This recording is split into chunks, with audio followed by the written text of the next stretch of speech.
भयानक हवेली का रहस्य। ये कहानी एक प्राचीन हवेली के इर्द गिर्द घूमती है जो अपने रहस्यों और भयानक घटनाओं के कारण कुख्यात थी।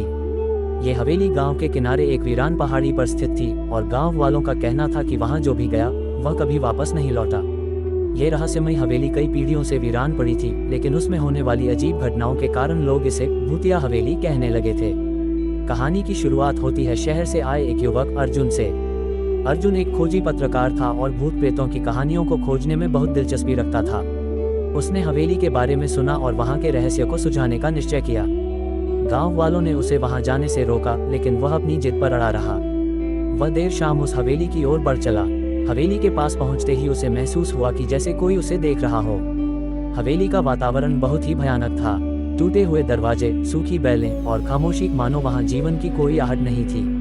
अर्जुन ने हवेली का पुराना दरवाजा खोला, जो जोर से चिरचिराया और एक भयानक आवाज के साथ खुला।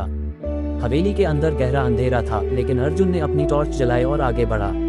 उसने देखा कि दीवारों पर पुराने चित्र लगे हुए थे और कुछ जगहों पर खून के निशान दिखाई दे रहे थे। अचानक एक ठंडी हवा का झोंका आया और अर्जुन ने महसूस किया कि उसकी टॉर्च बंद होने लगी। जैसे ही उसने टॉर्च चालू की, उसे लगा कि उसके पास कोई खड़ा है।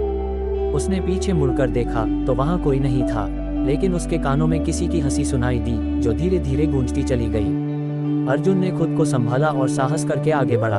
अर्जुन ने हवेली के उस कमरे में प्रवेश किया जहां लोग कहते थे कि भूतों का निवास है। जैसे ही वह कमरे में घुसा, उसने देखा कि कमरे के बीचों बीच एक पुराना झूला था जो अपने आप हिल रहा था। दीवारों पर खून के हाथों के निशान थे। अर्जुन ने उस झूले को छूने की कोशिश की, लेकिन तभी उसे लगा कि किसी ने उसका हाथ पकड़ लिया है। उसने घबराकर पीछे देखा और उसे एक काली आकृति दिखाई दी। यह आकृति एक महिला की थी जो सफेद कपड़ों में थी और उसके बाल बिखरे हुए थे। उसकी आंखों में गहरा अंधेरा और क्रूरता थी। अर्जुन के शरीर में एक ठंडक सी दौड़ गई और वह वहीं थम सा गया। महिला ने एक डरावनी आवाज में कहा, तुम यहाँ क्यों आए हो? ये जगह तुम्हारे लिए नहीं है। अर्जुन ने डरते हुए कहा, मैं इस हवेली के रहस्यों को जानना चाहता हूँ। महिला ने ठहाका लगाकर हंसते हुए कहा, यहाँ जो भी आता है उसकी आत्मा यहीं कैद हो जाती है। महिला ने अर्जुन को अपने दर्द की कहानी सुनाई। बहुत साल पहले इस हवेली में एक अमीर आदमी रहता था जिसका नाम रघुनाथ था। रघुनाथ एक लालची और निर्दयी इंसान था। उसने अपने परिवार को अपनी संपत्ति की लालच में मार डाला था और उनकी आत्माओं को यहाँ कैद कर दिया था। उस दिन से उन निर्दोष आत्माओं को शांति नहीं मिली और वे हवेली में ही भटकती रहीं। महिला ने अर्जुन को बताया कि वह खुद रघुनाथ की पत्नी थी और रघुनाथ ने उसकी हत्या की थी। उसकी आत्मा अब बदला लेने के लिए भटक रही थी। अर्जुन ने सुना तो उसकी आत्मा कांप गई। उसे समझ आ गया था कि इस हवेली के पीछे कितनी भयानक सच्चाई छुपी है। अर्जुन ने तय किया कि वह इन आत्माओं को शांति दिलाने का प्रयास करेगा। उसने महिला की आत्मा से पूछा कि वह कैसे उसकी मदद कर सकता है। महिला ने कहा, इस हवेली के तहखाने में रघुनाथ का काला जादू का कमरा है। उस कमरे में हमारी आत्माएं कैद हैं। अगर तुम वह कमरा खोल सको तो हमें शांति मिल सकती है।